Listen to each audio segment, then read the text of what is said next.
The images out of Gaza this week have been stunning as large crowds of Palestinians starving for food after an 11-week Israeli blockade on aid desperately scramble to grab what they can from the first truckloads that have been allowed to trickle in. It makes one wonder, what is life actually like in Gaza right now? Joining me now is Arwa Damon, who has visited the Strip 4 times since the war began just over 600 days ago.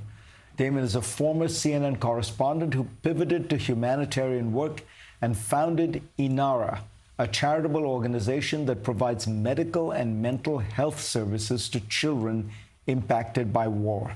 Arwa, welcome. So I'm trying to think of what's the best way for you to give us a sense of what life is like in Gaza. And since you work with children, how have they reacted to this unending war?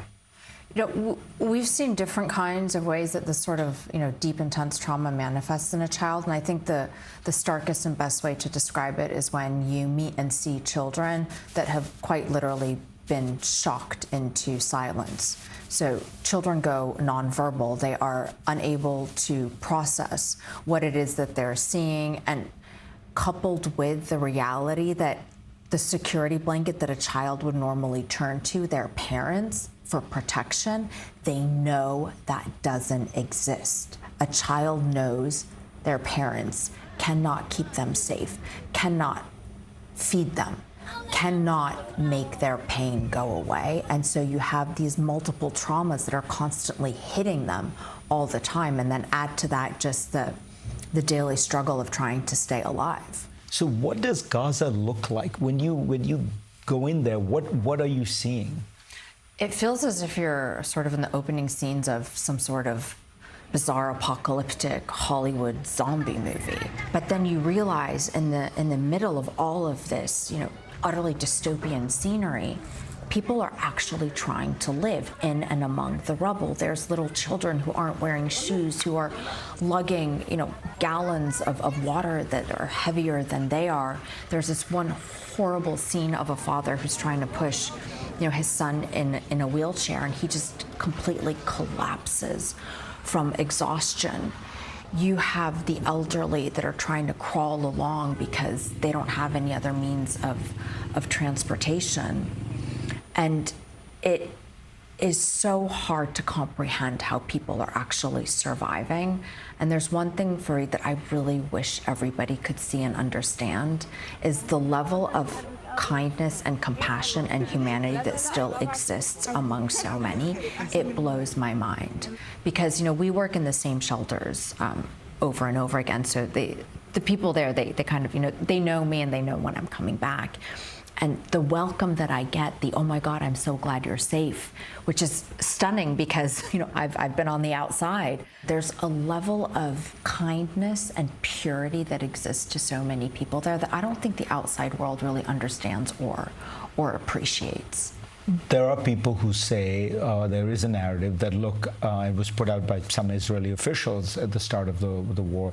The Gazans voted for Hamas, they support Hamas, they celebrated after October 7th. What's your sense? So if we look at a poll that was done by the Arab Barometer, actually incidentally just before October 7th, they found that if there in fact had been elections, the Hamas candidate would have gotten less than 25% of the vote. Add to that, Gaza's population is extremely young. So the vast majority of Gazans, more than 50%, were not even born or old enough to vote when Hamas came into power. Let's also remember that before October 7th, twice Gazans tried to rise up against Hamas and were unable to do so. And even if we look at the videos that came out, and I understand, it horrific.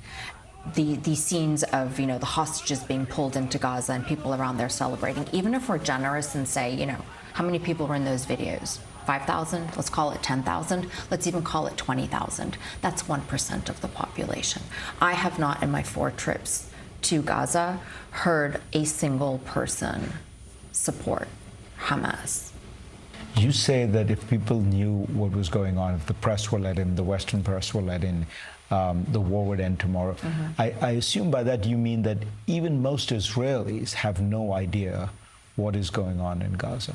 No, and most people, because it is so impossible to describe. I mean, even when you watch it in the videos, even if you're someone who's watching the videos every single day, it's very different when you see it because the camera shoots straight and when you realize it's 360 around you. And add to that, a lot of the the narrative, we're targeting Hamas, we're not targeting civilians, Hamas is doing this, Hamas is doing that. When you're on the ground and you're seeing it for yourself, you realize that quite simply, Fareed, is not true. There is nothing about Gaza's landscape that says anything other than this is the annihilation of a population and every single aspect of what is needed to actually keep a people alive. Arwa Damon, good to have you on. Thank you.